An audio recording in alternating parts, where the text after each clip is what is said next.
Hello friends, welcome to Sathya சமையல். இன்றைக்கி நம்ம முட்டைக்கோஸ் பொரியல் எப்படி பண்ணுறதுன்னு பார்க்கலாம். இந்த மெத்தடில் பண்ணால் நம்ம ரைஸ் கூட கிளறி லஞ்ச் பாக்ஸுக்கு கூட கொண்டு போகலாம். வாங்க இப்போ வீடியோவுக்கு போகலாம்.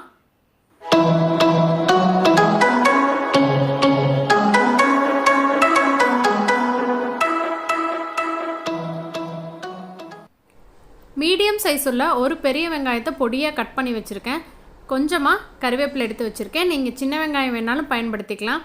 காரத்துக்கு தகுந்த அளவுக்கு சாம்பார் பொடி எடுத்திருக்கேன். நான் இன்றைக்கி ஒரு டேபிள் ஸ்பூன் அளவுக்கு பயன்படுத்துகிறேன். உங்களுடைய காரத்துக்கு தகுந்த மாதிரி நீங்கள் எடுத்துக்கோங்க. கொஞ்சமாக தேங்காய் துருவல்.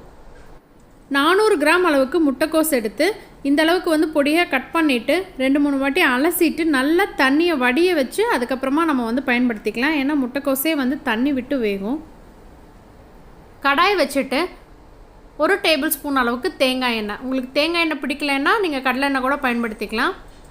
1/2 ஸ்பூன் அளவுக்கு கடுகு நல்லா பொரிஞ்சதுக்கப்புறமா கடலைப்பருப்பு, உங்களுக்கு உளுந்தம்பருப்பு பிடிக்கும் அப்படின்னா அதுவும் போட்டுக்கலாம்.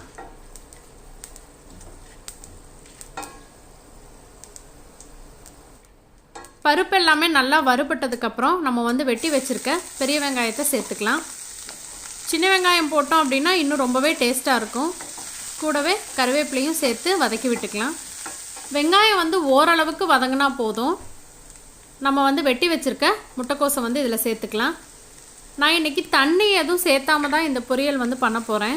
சில முட்டைக்கோஸ் பார்த்திங்க அப்படின்னா நம்ம மூடி வச்சோம் அப்படின்னா தானாகவே நிறைய தண்ணி விட்டு வேகும். அப்போ நமக்கு டேஸ்ட் கிடைக்காது. நீங்கள் எவ்வளோ தூரம் ஓப்பன் பண்ணி வச்சாலும் அதில் தண்ணி இருக்கிற மாதிரியே இருக்கும். அதனால் நீங்கள் பார்த்து பயன்படுத்துங்க. இதில் இருக்கக்கூடிய தண்ணி விட்டே நமக்கு வேகும் பொழுது நல்லாயிருக்கும். இப்போ தேவையான அளவுக்கு நம்ம உப்பு போட்டுக்கலாம். இதில் அதே மாதிரி உப்பும் பார்த்திங்கன்னா சில முட்டைக்கோஸ் அப்படியே வத்திரும் நம்ம போட்டதுக்கப்புறம். அதனால் அதுவும் நீங்கள் பார்த்துட்டு ஒரு 2 நிமிஷம் வதங்கினதுக்கப்புறமா போடுங்க. இப்போ பாருங்கள், பேன்லேயே லைட்டாக காயில் இருக்கக்கூடிய தண்ணி விட்டே இந்த காய் வேகுது.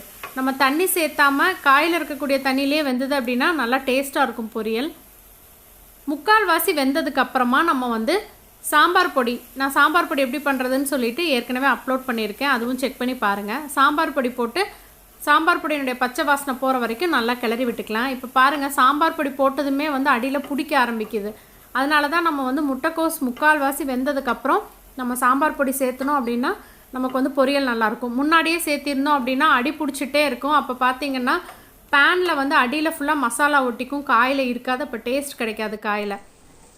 இப்போ பாருங்கள், நல்லா நமக்கு வந்துருச்சு. காய் வெந்ததுக்கப்புறம் நம்ம சேர்த்துறதுனால மிளகாய் பொடியினுடைய பச்சை வாசனை போனதுக்கப்புறமா நம்ம இறக்கிக்கலாம். இப்போ நம்ம லஞ்ச் பாக்ஸுக்கு பேக் பண்ணுறோம் அப்படின்னா நீங்கள் தேங்காய் துருவல் போடாமல் இதிலேயே நம்ம இன்னொரு ஸ்பூன் எண்ணெய் விட்டு கொஞ்சமாக சாதம் போட்டு மிக்ஸ் பண்ணிட்டோம் அப்படின்னா ரொம்பவே டேஸ்ட்டாக இருக்கும். நம்ம பொரியலுக்கு பயன்படுத்தணும் அப்படின்னா கொஞ்சமாக தேங்காய் துருவல் சேர்த்துட்டு நம்ம ஆஃப் பண்ணிடலாம். அந்த சூடே போதுமானதாக இருக்கும். கண்டிப்பாக உங்களுக்கு இந்த வீடியோ பிடிச்சிருக்குன்னு நினைக்கிறேன். வீடியோ பிடிச்சிருந்தா உங்கள் ஃப்ரெண்ட்ஸ் எல்லாத்துக்கும் ஷேர் பண்ணுங்கள், லைக் பண்ணுங்கள், கமெண்ட் பண்ணுங்கள். மறக்காமல் நம்ம சேனலை சப்ஸ்கிரைப் பண்ணுங்கள்.